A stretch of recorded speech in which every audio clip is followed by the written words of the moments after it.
How's going? Dusty Bogan here. Got some bad news. I reckon this is bloody scary shit. So in my own city of Brisbane, mate, last night, here I'll read this bit of this news article. Well, Brisbane Airport in lockdown as emergency situation declared. What do you think's going to happen? A 50-year-old man has been charged following investigations into an incident at the Brisbane International Airport Saturday night around 9 p.m. Police were called to the terminal following reports of a man in the food court allegedly armed with a knife who was threatening a woman who was known to him. Passengers say they witnessed the terrifying scene of a woman being chased by a man holding a knife.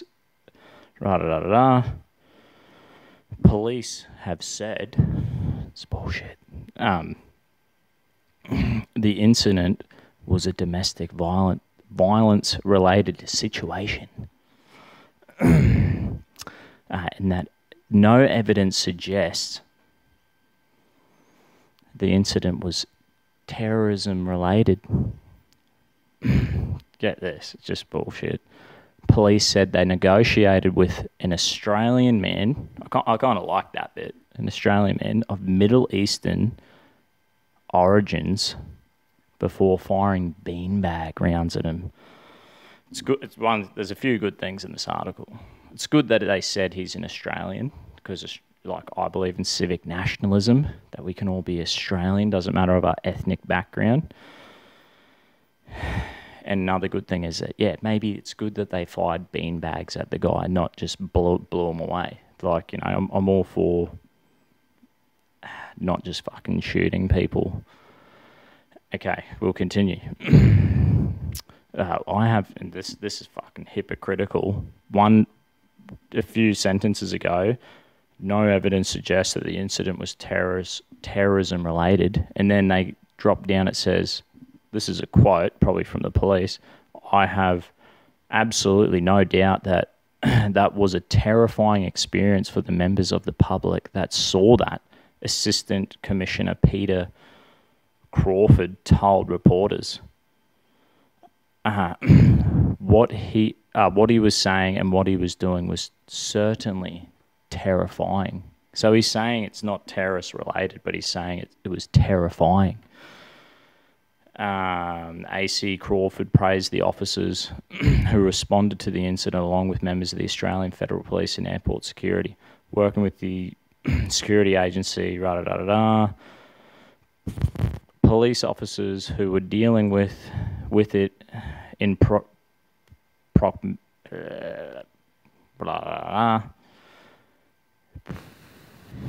Yeah, I'm fucking losing it here, aren't I?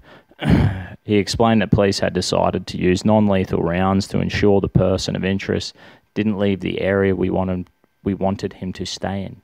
Another crucial factor in resolving the incident was the arrival of an officer who could speak the man's primary language, Arabic. So, you know what? Isn't the Middle East predominantly Muslim? And he speaks Arabic. So, mate, the guy is a Muslim. He's in an airport with a knife. But, right. And then here we go again. Get this. Quote. I think it underscores the need for diversity in our organisation, mirroring the community we serve. So this is what that's a quote from the police commissioner or whatever of Queensland.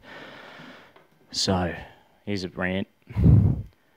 After all the diversity stuff that they've gone through, right? They've gone, say, the gays, all these diversity groups have gone through the military and they've gone through the police, they allow them to have beards in the military and police. I think they should anyway. They let them wear headscarves. They want to have gender quotas and quotas for diversity groups in the police and the military, right? And that's what they're saying. He's trying to back up that fucking policy, bringing these people in so that we know for the police and the military. They've lowered the standards trying to bring in women. They've lowered the mental health standards for the transgenders and gays, because we know statistically there's poor mental health there. And I'm telling you this is first time I've said this, and this I was told when I started doing interviews, right, because just down the road from right around where I used to go to church is the Queensland Brisbane Police Academy. So they wanted to bring in all these gender quotas, right? New people joining the police force. Wanting to join police force, this is fire department, army, all this stuff. People have been turned away. White Australians have been turned away, men discriminated against so that they could diversify the ranks, right? This is what I got told. This is what someone came and told me probably over a year ago, wanted me to say it then, but I was kind of like, man, I don't know. And I think it's actually been released in the news now, so it's fine for me to talk about. But I got the heads up before it was released. Guess what happened at the bloody Brisbane Police Academy? In the training, guess what? This is what I got told.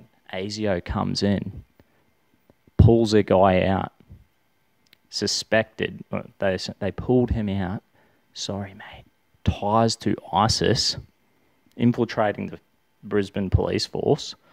ASIO comes in and pulls the guy out, bang.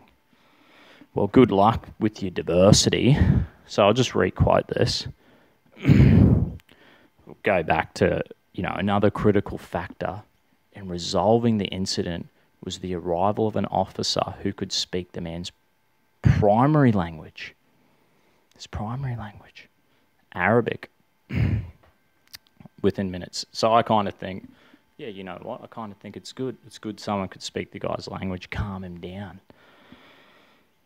Here's the quote. I think it underscores the need for diversity in our organisation, mirroring the community we serve. Well, we know, the people of Australia know your diversity tactics. We've already had dudes with connections with ISIS being pulled out of the police academy. It's fucking insane. That's some crazy shit. So they put the spin on in that article, and Dusty's giving you, the real story. So I'll scroll down. They're also saying like, oh yeah, they've released photos of the dude. So you can look up this article and have a read yourself. So they're saying, he's appeared in the Brisbane Magistrate Court tomorrow, so that'd be today. Queensland Police have also taken the unusual step of releasing photos of the device the man had with him at the airport. This is showing what the officers faced, and to reinforce that we don't shut the international airport lightly. So this guy had a fucking bomb. Probably a fake bomb. Probably not real. Maybe the dude, whatever. There's a photo of the fucking bomb the dude had. It's fucking crazy. And then they're also saying the article, there was somewhere in Surfers Paradise, underneath Wallace Bishop. Can't find the article, just what I remember. Can't find the article. Somewhere in Surfers Paradise under some Wallace Bishop fucking jewellers car park, the police had to shut down the area, thinking in connection, saying there was like a bomb threat. It's fucking crazy. So I think, yeah, look, maybe the guy is mentally ill. I reckon you have to be mentally ill to be suicidal or kill yourself or kill anyone in like a terrorist or murder situation. Do you know what I mean? I think there's time and places where, like the police and soldiers and that, probably, it's not murder. That's not murder. That's like killing. It's not murder. It's a different thing. But yeah, I reckon they're fucking mentally ill. That's a fact. And we all know the stats on, you know what, here's the Quran. And guess what? Let's throw this idea out. And I hate to be like disrespectful, and I think kind of is in a way, but like it's just the bloody truth. Muhammad, he married his fucking. Didn't he marry his cousin or something? Didn't he marry his son? He like said it was alright for his son to marry his second cousin, his first cousin. The fucking inbred. There's a huge problem with inbreeding in Muslim culture because inbreeding is justified in the Quran. And do you know what happens with inbreeding? It fucks with people's heads, makes them crazy. So and you look and they say, well, what about the hillbillies? What about the royal families? Yeah, it fucked them up. Didn't work. It's terrible. Outlaw that shit. It's not good for their fucking brain or their IQ or their mental health. It fucks them up. So let's be honest about that. And you probably heard Joe Rogan and Gavin McInnes talking about it. They go through the stats. It's something like someone who's inbred has a 400 times the chance of having an IQ lower than 70, which is like in Western first world economies, they consider that to be classified as retarded. So it's a pretty harsh, terrible fact. And you know what? Yeah, there's been inbreeding in all cultures, and they say that, you know what? So it's not, we know the fucking science, it's not good. You just don't have to do it. You might see significant positive change in the Islamic world if you guys just, say, no, we know that's not good. We're not going to fucking do that anymore. But, you know that I've spoken to Imam Twahidi. He was a pretty cool Muslim dude. I converted personally a Muslim dude in Times Square. I've seen heaps. When I did my life group, do you know what? I had dudes from Eritrea. I think that's how you say it. Somewhere in Africa. I'll show you on the map. Bang. Is it Eritrea? This place, this nation on the earth, all these youth boys coming from that nation, Muslims coming to my life group because it's fun and positive. We just play games, joke around, positive, fun environment. They were actually good lads. They're good lads. And I grew up with young Muslim dudes. Well, these young Muslim dudes in my life group, they were coming into church, lifting their hands in the worship when there's music. I don't know if you're familiar with that. When we were doing our small groups, Bible studies, these boys were reading from the Bible. They were praying. They were really respectful. And they were good young lads. And all them lads, they didn't become Christian, but I've seen these lads in the community. And I always say, g'day. You know what? They're working. They've got jobs. And they're driver's license. They're doing pretty good. So good on them lads. And, I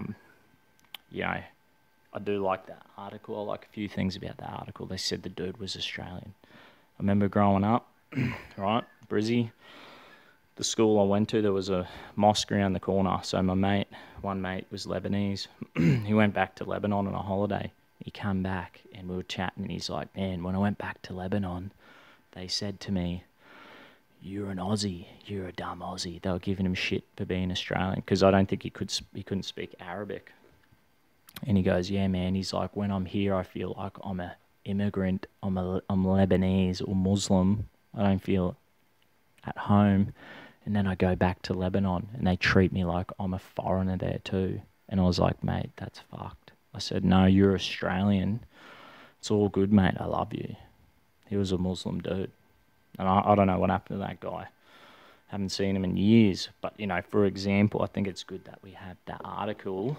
Something I always say, you guys are Australian. You're Australian if you live here. This flag is yours. The anthem is yours. You have a right. I believe in freedom of religion, right? I don't believe your religion's correct. I'd say have a read of the Bible. But yeah, it's another cool story. But you know what? And then it was the same area when I used to play basketball with, and I've told this story. Story time, once again. I've told it in interviews. Scroll down this bloody YouTube channel.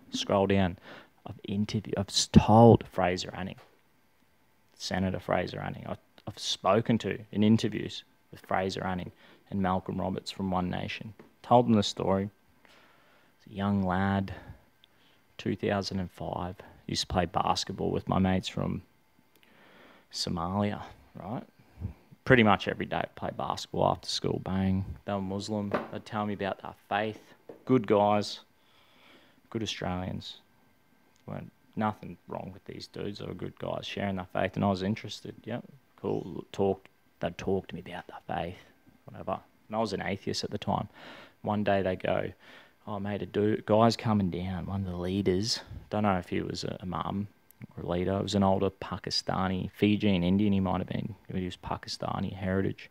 He's coming down to tell you about Allah and the Quran and Islam. Oh yeah, cool. Came down.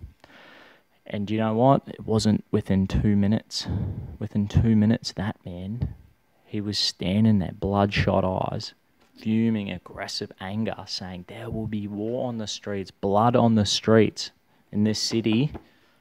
That's what he said, that's what we're going to do. That's what he wanted. And I'm like, what are you talking about? What are you saying? And I said to him, I was like, isn't there something about in the Bible? Didn't Jesus say, treat people how you would like to be treated?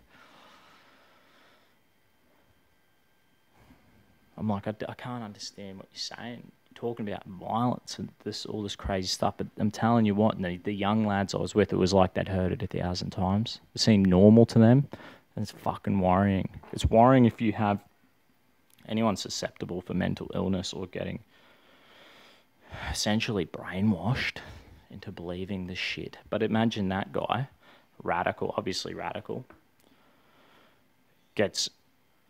starts filling the heads with someone who's vulnerable, disenfranchised, maybe breaks up with his girlfriend, maybe struggling with alcohol or addiction, maybe has mental health problems, maybe battling away in life. Someone vulnerable, gets taken advantage of, fill their head with this rubbish, and you see someone who would act out in a violent way. So it's really dangerous. I'd say it's a dangerous belief system, Islam. And you can read the Quran yourself. I've got Tommy Robinson's Quran. It's written in chronological order. Because when you read the Quran, a normal standard Quran will go from the shortest book to the longest book. So the first book, they're very short. You can read these books, in 10 minutes, 5 minutes. But they're not in chronological order. And now the issue with that is, with Islam, exactly like Christianity. What's said, if you read the chronological order, what's said at the start of this book, right? It's quite peaceful. It can be humble beginnings, quite peaceful. But as it continues on later stages of the book, it gets more and more violent and aggressive, right? But see, what happens is the later verses cancel out. They cancel out the peaceful verses, right? So people get tricked when they read the Quran, and it's a normal standard Quran that's not in chronological order. They read it and they think that they've got some peaceful verses near the end, but that's not true. That's not true. The true Quran is in chronological order, and you can see the violence and aggression in there towards Jews and Christians and in non-believers and all this stuff. It's quite full on. And you're reading this. Do you remember? You know what? You're reading this, Tommy Robinson.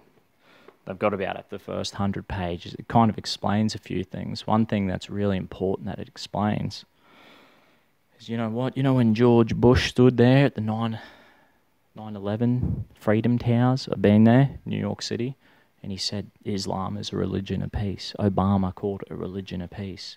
A religion of peace, religion of peace. You know what? Do you know why they said that? This is the theory. I've heard it said before. The theory is they said that because many Muslims don't read the Quran. It's like a culture for them, a tradition for them. They might go and do the cultural, going to the mosque and praying, going every Friday, praying 5 times a day, not drinking, growing beards, women covering themselves up, not eating pork, all that. And there's some good things I'd say, like, standard, typical religion stuff that's actually pretty good. Wouldn't mock that. And but what you got is they don't want people to read the Quran, because if you read the Quran, you get the radical truth of what Islam is. Now, George Bush and Obama and the mainstream media, they constantly say the religion of peace, because they know the statistics. It's like might be 80% of Muslims don't read the Quran. They never read the Quran. And they are manipulating the Muslims because they don't want them to read it. They don't want them to know the truth of their own book. So it's like a reverse psychology. And it's very interesting. It's very interesting. And I would, I need to read this Quran again. I need to go through it again, study through it again. Because I have a heart for Muslim people, Middle Eastern people. Islam is not a race. It's a belief system. Yes, it originated in Saudi Arabia with Muhammad, you know what I mean? But it's not anyone can be a Christian. It's a belief system. They believe that, right? So it's not a race. It's not racist to criticize Islam. It's a belief system just like Christianity, right? So I have a heart as a Christian. The gospel says, the commissioning says, go to all the nations. Go to all the nations. That's why I love Australia. That's why I'm proud to be European, because you know what? God has a heart for all the nations. He has a heart for Europe. He has a heart for Australia. He has a heart for Middle Easterners and Africans and Muslims, every belief system. But he has a heart for nations, for racial, tribal groups. He has a heart for them. So we need to have a heart for him as Christian believers. Believe for these people, pray for them, and talk to them like I have many times, Queen Street Mall, evangelising most Friday nights, might have been every fortnight, Friday nights for 2 years, went to Queen Street Mall, sharing my faith, talking to people. Many times got to speak to Muslim men, the last time I went out, I spoke to 5 Muslim men from Saudi Arabia, quite intelligent guys. They were here studying, to share my faith with them, talk to them about the Quran. And you know what? They were like, but you believe in 3 gods. You believe in God, Jesus, and Mary. So they had it all wrong. They've been taught wrong. They don't know the truth. But we know that the faith comes through hearing the word of God. So if you start talking the truth from the Bible, people start understanding what the Bible actually says. These Muslim men, I believe that faith will start to grow in their hearts, and they'll begin to know the truth. You know what I mean? The Holy Spirit will come into them and help them understand, help them in their lives, and be a blessing to them. So thanks for listening to my rant. I think a few good things happened in there. It's good that they said that they were this guy was an Aussie. It's good that they didn't use lethal force. It's kind of good that they showed the photos and they let the public know the truth of what the hell's going on. But, the truth is, they need to know, people need to understand the Quran. They need to understand the violence that's in there. And we need to, maybe somehow, and I've done it in the past, reach out to the Muslim people. Because I reckon, just like you and I, we need to have a heart for the nations. Cheers, eh?